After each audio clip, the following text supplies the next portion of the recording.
রক্তবীজ ও মা কালীর জন্ম। অনেক যুগ আগে, যখন অসুরদের অত্যাচারে পৃথিবী ভরে গিয়েছিল, তখন দেবতারা অসহায় হয়ে মা দুর্গার শরণাপন্ন হন।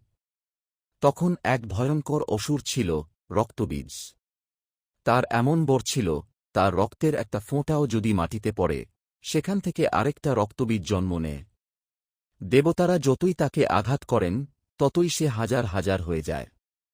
দেবতারা আতঙ্কে পড়ে গেলেন। তখন মা দুর্গা ক্রোধে লাল হয়ে ভয়ঙ্কর রূপ ধারণ করলেন। সেই রূপে জন্ম নিলেন মা কালী। মা কালী তখন অগ্নির মতো জ্বলন্ত, তাঁর চোখ রক্তের মতো লাল, জিহ্বা প্রসারিত, গলায় মানুষের খুলি, কোমরে মুণ্ডমালা।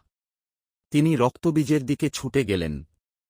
তাঁর প্রতিটি আঘাতে যখন রক্তবীজ ও মা কালীর জন্ম, তিনি সেই রক্ত জিহ্বায় চেটে নিচ্ছেন। যখন অসুরদের অত্যাচারে মাটিতে পড়ে আর নতুন রক্তবীজ, দেবতারা অসহায় হয়ে মা দুর্গার অবশেষে রক্তবীজ নিঃশেষ হয়। পৃথিবী শান্তি ফিরে পায়। অসুর ছিল, কিন্তু মা কালী তখনও ক্রোধে তার এমন বর ছিল, তার রক্তের থামছে না, যদি মাটিতে পড়ে বিদিক ধ্বংস, সেখান থেকে আরেকটা রক্তবীজ জন্ম কাঁপছে। দেবতারা যতই তাকে আঘাত করেন, তখন ভগবান শিব এসে মায়ের সামনে শুয়ে পড়লেন। দেবতারা আতঙ্কে পড়ে গেলেন। অজান্তে তাঁর প্রভুর উপর তখন মা দুর্গা ক্রোধে লাল হয়ে তখনই তাঁর চোখ খুলে যায় করলেন।